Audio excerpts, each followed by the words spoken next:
सगुणोपासना मोक्ष प्राप्ति का एक मार्ग। जब तक फूल पूर्ण विकसित नहीं होता तब तक कौन कह सकता है कि वो सर्वोत्तम फूल है। उसके सर्वोत्तम होने का दावा करने में खतरा है। मनुष्य का जीवन फूल के समान है। इस जीवन पुष्प का संपूर्ण विकास होने देना चाहिए। उसमें किसी प्रकार का कीड़ा नहीं लगना चाहिए। वो पूर्ण रूप से प्रस्फुटित होना चाहिए। उसके जीवन की एक एक पंखुड़ी खिलने देना चाहिए। किसी की कोई पंखुड़ी यदि कहीं चिपक गई हो तो वो समझ में नहीं आएगा, इसलिए उसे विलग होने देना चाहिए। इस प्रकार चिपकी हुई अनेक पंखुड़ियां अलग अलग होकर जीवन पुष्प पूर्ण रूप से खिला हुआ है, ऐसा जब तक नहीं मालूम होता तब तक किसी व्यक्ति का मूल्यांकन नहीं करना चाहिए।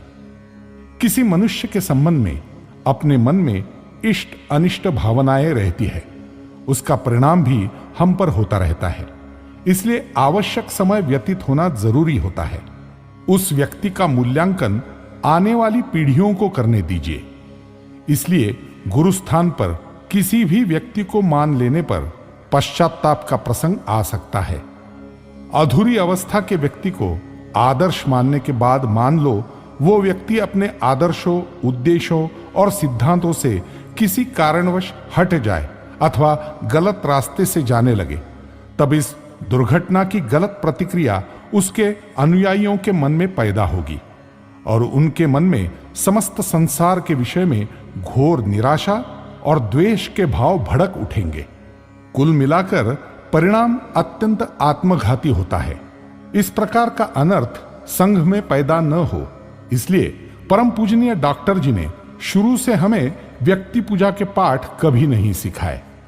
हमारे इस पवित्र ध्वज में अपनी पूर्व परंपरा को प्रकट करने की जो शक्ति है, उसको नष्ट करने के लिए न काल समर्थ है और न यमदंड। इस प्रकार के चिरंजीवी उदीयमान बाल सूर्य का तेज धारण करने वाले प्राची के मुख की अरुण ज्योति के समान इस पवित्र त्यागमय ध्वज को हमने अपना गुरु माना है।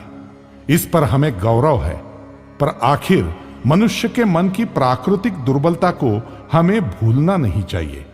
अव्यक्त, अमूर्त, निराकार वस्तु का पूर्ण रूपेण ज्ञान होना मनुष्य की बुद्धि के ही नहीं, मन की भी शक्ति के बाहर है।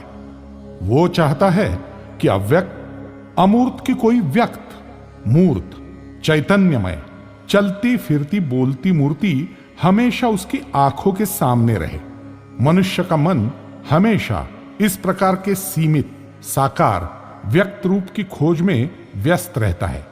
इसलिए हमारे धर्म में मूर्ति पूजा, अवतार कल्पना, नाम, भक्ति स्तोत्र आदि द्वारा निर्गुण निराकार अव्यक्त परमेश्वर को व्यक्त स्वरूप देकर सगुणोपासना को मोक्ष प्राप्ति का एक मार्ग बतलाया है।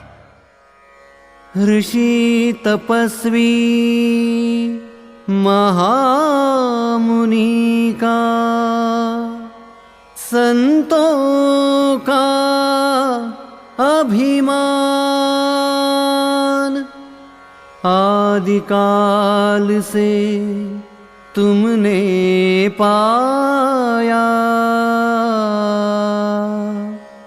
अग्र पूजा का मान,